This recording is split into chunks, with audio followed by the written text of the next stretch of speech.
Buhari unveils National Gas Expansion Program and Auto Gas Initiative. Senate asks President Buhari to fire service chiefs over deteriorating insecurity. And President Buhari to appear before the House of Representatives to explain state of insecurity.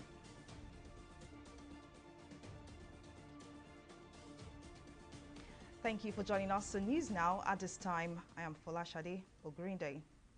Plenary sitting at House of Representatives on Tuesday became rowdy and sharply divided over a motion for President Muhammadu Buhari to appear before the lawmakers to explain rising reports of insecurity in the country. The House of Representatives was considering a motion by members from Borno State on the recent slaying of over 43 rice farmers in the state by Boko Haram insurgents. This is a new tactic adopted by the Boko Haram because they developed a friendship pattern where they show signs that they are not touching the farmers when the farmers have already developed confidence up to the level that they are sleeping in their farms. But over the night, they invited in one way or the other, tactically slaughtered them because of the swampy nature of the axis. Vehicles, guns are not being used by the terrorists. So therefore, in looking at the security architecture, new modalities, tactics, input must be introduced in fighting this crime. Mr. President is doing his best, and all of us know that the people that are fighting on this. So we cannot, it's my opinion. So I want to appeal that the leadership of the House should meet Mr. President in the dinner. A part of the motion was to invite the President to appear on the floor of the House of Representatives to address lawmakers. As the plenary turned rowdy, Speaker of the Green Chamber, Femi Gbajabiamila, Majority Leader Alsama Dogo, and the Chairman House Committee on Air Force, Shehu Koko, among others, made efforts to have the motion dropped. The attempts, however, proved abortive.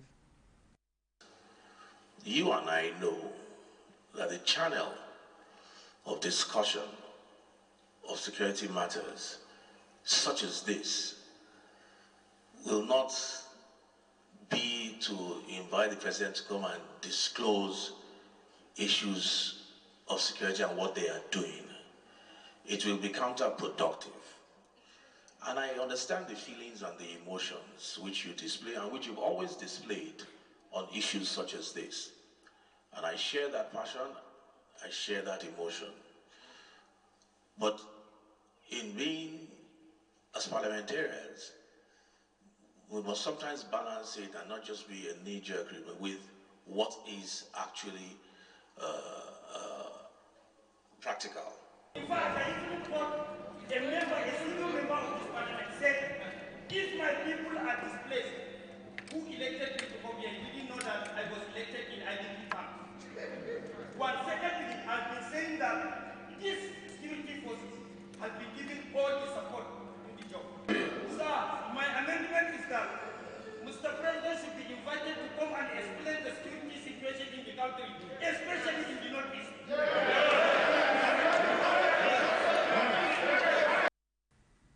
Now, still on security matters, the Nigerian Senate is blowing hot following the increasing rate of insecurity across the country. The latest being the massacre of over 40 farmers in Borno State. At plenary on Tuesday, the Red Chambers asked the President, Muhammadu Buhari, to sack service chiefs as a result of their failure to secure Nigerians. This decision is the third to be passed this year following a motion by Senate member Kashim Shettima on the recent killing of 43 rice farmers in Borno State by the Boko Haram insurgents. Defense has over 800 billion. And more than 500 billion plus 100 billion for Operation Lafia Dole is for operational purpose. And that makes me to agree with my distinguished colleagues that there is the need to look into this. You pay people and they don't have the arms, they don't have the ammunition. I can tell you authoritatively that up to now, people in the war front are sharing ammunition. It's no longer about money. This Senate and the National Assembly as general has increased budget over budget, year over years, to the security apparatus of this country so that we can secure it. Yet, the more we give money, the more attacks we have. The Senate asked Buhari to replace the security chiefs with new ones immediately. The Red Chamber also asked Buhari to restructure and remodel the nation's security architecture. The Senate shall further observe that whatever it is that the security chiefs are doing presently is not working, or at least not enough. And if the President insists that the security chiefs are doing their work well, then the logical implication of such assumption is that the President, as the constitutional commander-in-chief of the country, has failed in his most rudimentary assignment of securing this nation. The Senate accordingly resolves to 1, urge the President of the Federal Republic of Nigeria to immediately initiate a transitionary process of phasing out the current overstayed security chiefs and replacing them with new ones with new ideas and solutions. Moving on, the Nigerian Senate has confirmed Yakubu Mahmood as Chairman, Independent National Electoral Commission, Inec. The confirmation followed consideration of the report presented by Chairman of the Senate Committee on Inec, Kabiru Gaya. Committee's resolution, having studied the nominee's curriculum vitae and other relevant documents in addition to exhaustive interaction and deliberation, the committee members were unanimously satisfied with the nominee, considering his wealth of experience, exposure, performance, qualification, competence, integrity as required by the Constitution, and found him suitable for the appointment as Chairman, Independent National Electoral Commission, INEC.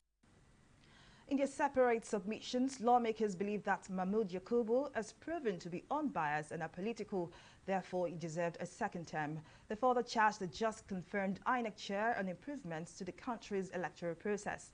Senate then moved into the committee of the whole to consider the report before the questions for its confirmation was put up for vote by Senate President Ahmed Lawan.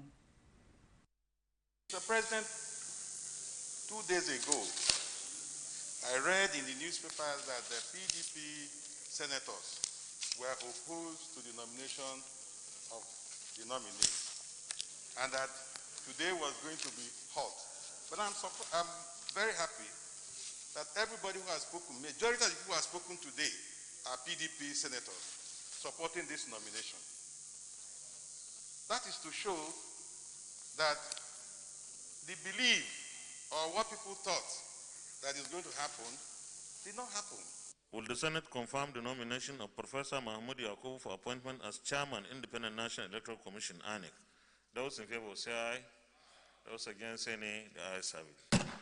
The confirmation, the nomination of Professor Mahmood Yakubu is hereby confirmed as Chairman, Independent National Electoral Commission, INEC.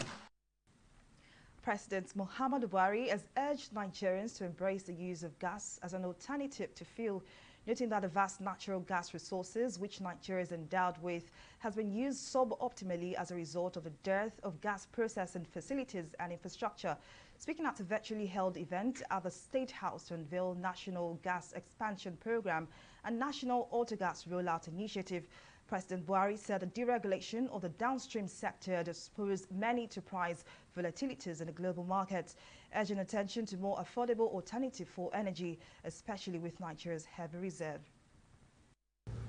Auto gas initiative is coming at the right time, especially in light of global crude oil market fluctuations, coupled with the full deregulation of the local PMS market.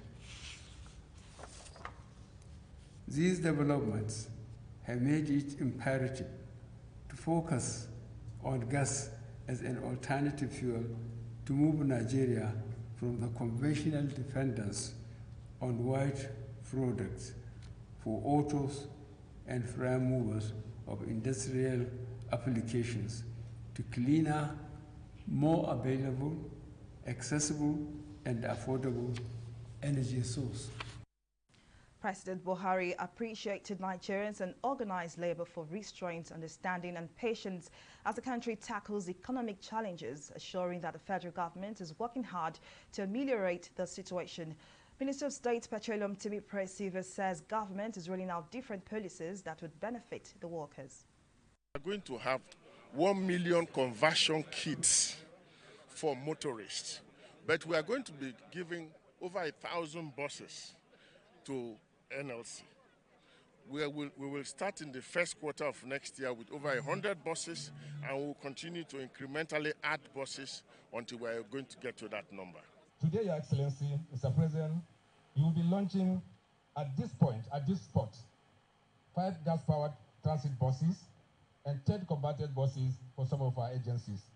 And of course, with the continued agreement that will extend this to 1 million cars by the end of 2021. To support this effort, Mr. President, NNPC will provide free conversion service in some selected NNPC retail stations to assist interested motorists switch from PMS to autogas. Today is World AIDS Day, the day set aside to bring attention to the HIV epidemic, increase HIV awareness and knowledge, speak out against HIV stigma, and commemorate with families of people who have died as a result of the virus. Each year, organizations and individuals across the world call for an increased response to move towards ending the HIV epidemic. How seriously do people still take the dreaded virus? Are people still being stigmatized? Atinuke has more. It began December 1st, 1988, when the World AIDS Day was first observed. It is celebrated every year to raise awareness about the acquired immunodeficiency syndrome, AIDS, caused by the virus known as human immunodeficiency virus, HIV. Due to this virus, people get exposed to vulnerable infections and diseases. In Nigeria currently, statistics show that no fewer than 1.6 million Nigerians have died of HIV/AIDS since the outbreak of the epidemic in 1985. Even with the introduction of the antiretroviral drugs, it does not still guarantee a total cure for the virus. Abstinence, being faithful, and condom use is a major campaign to stop the spread of the infection. But over the years, the campaign is not as pronounced as it used to be, while many have abandoned the use of condom and voluntary testing to know their HIV status. How aware are Nigerians about this? Do they still take precautionary measures? As years have gone by, the emphasis on HIV/AIDS has quite dropped.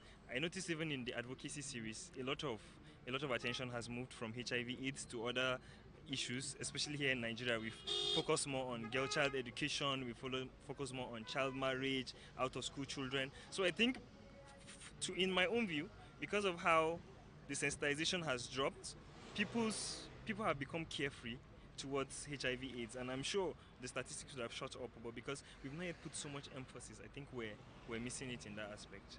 The publicity has been there even when I was growing up to this point in time, so I think the publicity is well pronounced, and every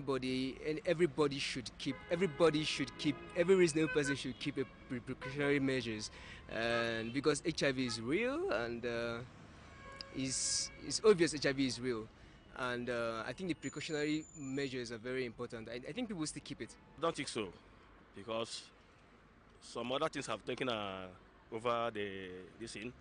It's like all this coronavirus and other things. So nobody remembers HIV anymore. So the prevention we are taking before, nobody is care about it anymore. Because you know what is happening in Nigeria. The more things are coming, the more we are forgetting the past ones. So if not now, you people are trying to create the awareness now.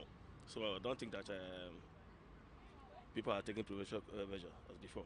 The theme for the 2020 observance is Ending the HIV/AIDS Epidemic, Resilience and Impact.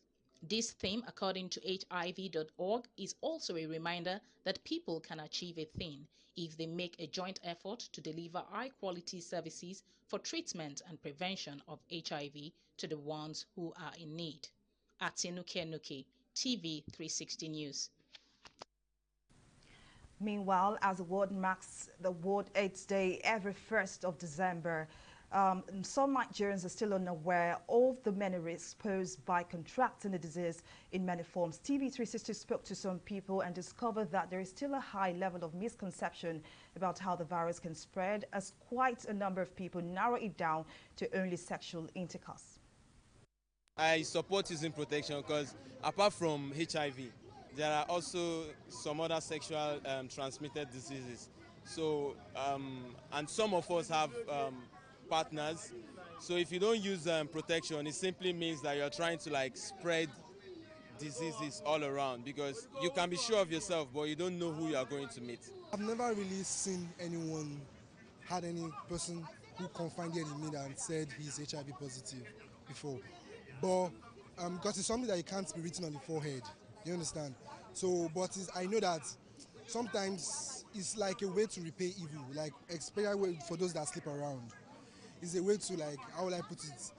It's caution you and get you back on your feet, make you realize yourselves and stop the wrongdoings you're doing. It's through blood transfusion, make use of sharp objects. That's why you should have your personal tools to yourself, especially barbing kits and any other kits. I agree with using protection, and I tell people to use protection. I believe that there is HIV.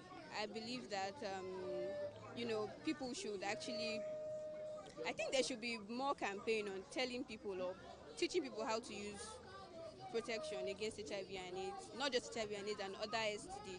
I believe because there are so many people which I know very well and they died because of HIV. So I believe that HIV is real. We'll take a short break here, but still to come. Federal government asks Nigerians to jettison Christmas parties and carol services this December to curb the spread of COVID-19.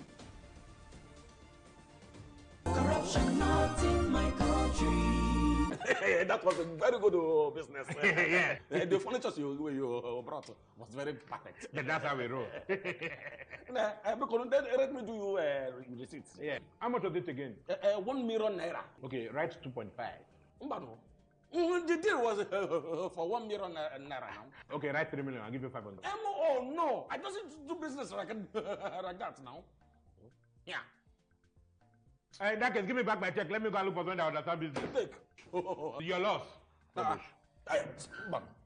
It is only for incorruptible customers. What are you talking? Now get out. What kind of this? You will just die. No, you will die. That is the door. Now get out from here. Rubbish. Look, my people, make we not really add money for original invoice price. That's not corruption. Say no, not in my country. Corruption not in my country. Welcome back. Now let's take a recap of some of our top stories. Plenary sitting at House of Representatives at a rowdy session on Tuesday as lawmakers sharply divided over a motion for President Muhammadu Buhari to appear before the Green Chambers to explain rising reports of insecurity in the country. Speaker of the House of Representatives, Femi Gbajabiamila, and some lawmakers tried to step down the motion for the president to appear, but was unable to do so as a majority insisted that President Muhammadu Buhari must appear. We also told you that Senate has asked the president to sack the service chiefs with immediate effect. The lawmakers passed a resolution following cases of rising insecurity in the country, the latest being a massacre of 43 farmers in Borno State.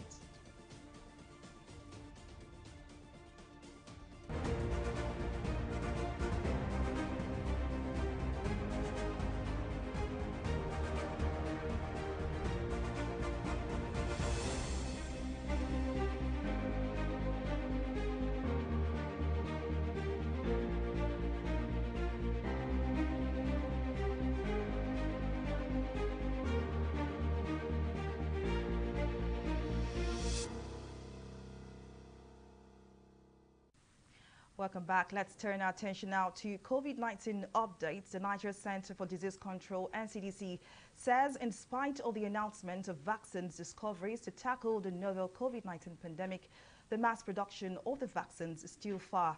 Director General of NCDC, Chikwe Ihekwazu, at a media briefing of the Presidential Task Force on COVID-19 on Monday in Abuja, said Christmas carols, travels and other gatherings during the festive season could turn out to be super spreaders of the COVID-19 virus. He also added that although there had been some encouraging news about COVID-19 vaccines, mass production of the vaccines might still take time. He further advised Nigerians to take considerations through this new month because no state in Nigeria is COVID-19 free. Nigeria recorded 145 new cases of COVID-19 in 8 states on Monday. The 145 new cases were reported from Lagos with 49 cases, followed by FCT and Kaduna with 34 cases respectively. According to new data from the country's infectious disease agency, NCDC, Nigeria's caseload is now 67,557, the fifth largest in Africa. Data from NCDC also confirmed that the total death toll remains 1,173 as no fatality was recorded from the virus on Monday. Now, active cases edged higher with 3,102, while discharged cases are 63,282. We'll take a break here and return with stories in business and stock market review. Please stay with us.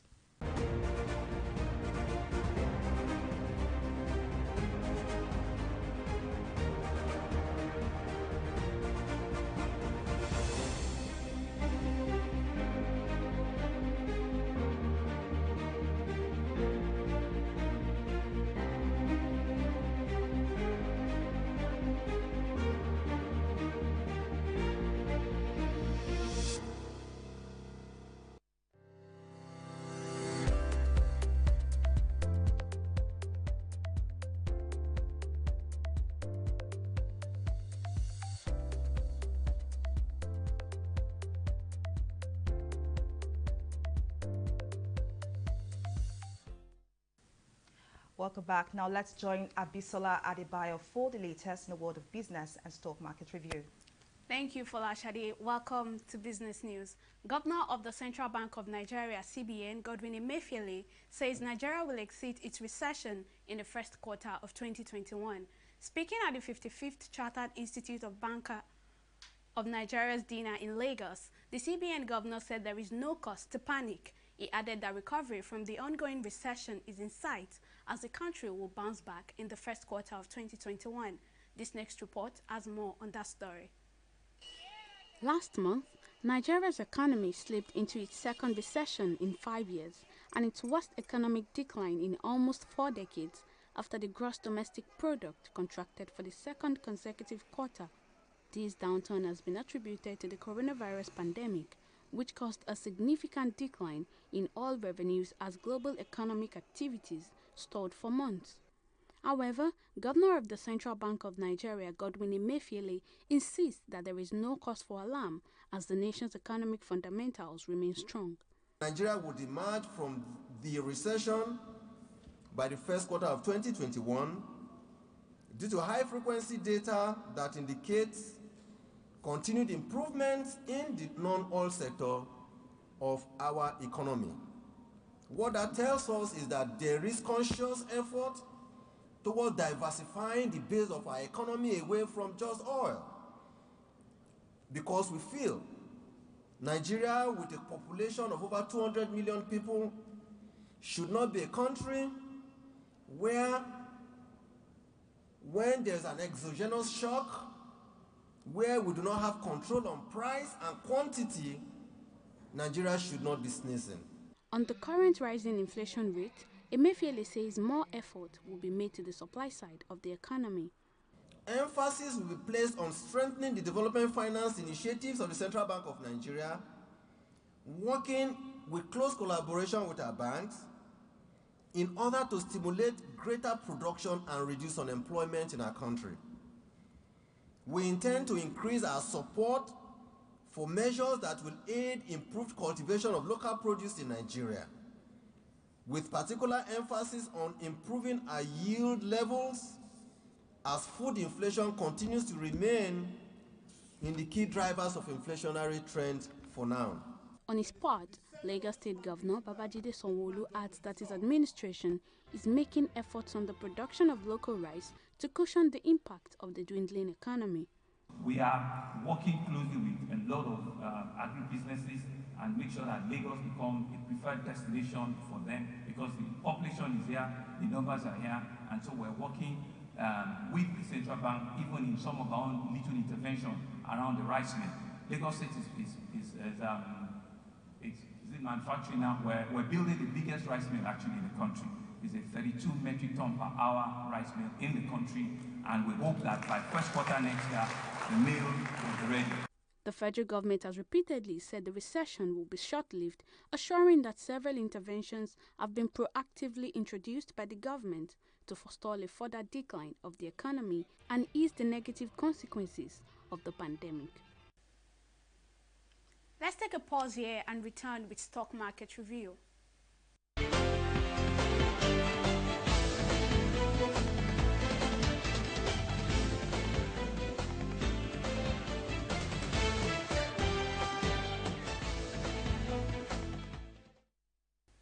Transactions on the Nigerian stock market opened the last month of the year positive, with investors recording gains of about 55 billion naira as they welcomed assurances by the CBN governor that it will continue with its monetary policy measures aimed at boosting the stock market.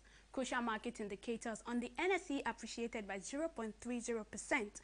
But despite this, market breadth closed bearish with 16 gainers versus 22 laggards. On the gainers list, Guarantee Trust Bank made a rebound from losses in previous session. It's followed by Seplat, Zenith Bank and Caverton Offshore, all impacting market turnout today. Unfortunately today, Guinness and flour mill from the consumer goods sector couldn't survive the market pressure. Also, MTN Nigeria erased gains posted in previous session to lose 20 kobo today. FCMB also recorded a 12 kobo decline to complete the list of 4. In summary, over 190 million shares valued at 3 billion naira exchanged hands in 3,976 deals. Moving on, it's all green on the international market today, boosted by growing optimism that an early coronavirus vaccine can trigger a faster than expected economic recovery from the COVID-19 recession. FTSE is on track to sustaining gains after recording its best month since 1989 in November. US stocks also added to its historic rally from November, and Nikkei equally closed near a 29.5-year high today. That's all on Stock Market Review. It's back to Folashade for the rest of the news. Thank you very much, Abisola. Recalled yesterday that for the foreign stock markets, they were all red, and this shows how unpredictable the stock markets could be. But thank you very much for letting us in on the latest in Stock Market Review. Thank you. Moving now to the foreign scene, where the United Nations says food has now run out for the nearly 100,000 refugees from Eritrea who have been sheltering in camps in Ethiopia's northern Tigray region, which has been cut off from the world for nearly a month amid fighting. UN refugee spokesman Baba Bullock told reporters in Geneva on Tuesday that the conflicts, which has been on for months, have aggravated hunger and malnutrition, adding that is alarmed at unconfirmed reports of attacks, abductions and forced recruitment at the refugee camps. On Wednesday marks a month since Ethiopian Prime Minister Abiy Ahmed announced that fighting had erupted in the Tigray region between federal forces and regional ones. UN and others have pleaded for access to deliver badly needed food, medicines and other supplies to no avail. Up next is entertainment stories.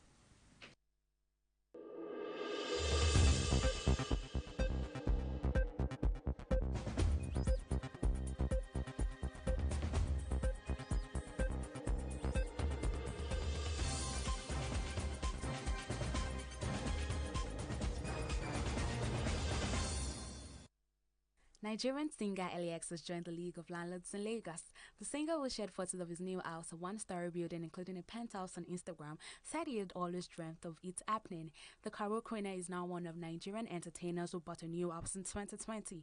Congratulations to Lex on his latest acquisition. Media personality and Chief Executive Officer of Red for Africa, Debola Williams, has proposed to his girlfriend Kendi. The popular entrepreneur popped the question on a yacht in the presence of close friends on Sunday. His proposal was followed by fireworks and a loud ovation from friends present at the private ceremony. His soon-to-be wife Kendi could not hide her joy as she showed off her ring amid cheers from friends. A big congratulations to Debola, Lagos, and Kendi. Self-acclaimed starboy Wizkid is a recipient of the 2020 BET Soul Train Award. He won the award alongside American superstar Beyonce for the collaboration on the hit track Brown Skin Girl. The award show, which held on Sunday, November 29th, aired on BET and saw American superstar Chris Brown emerge top winner with 4 awards, including Best R&B/Soulmate Artist and Song of the Year. And that's all we have for you in the entertainment segment of News Now.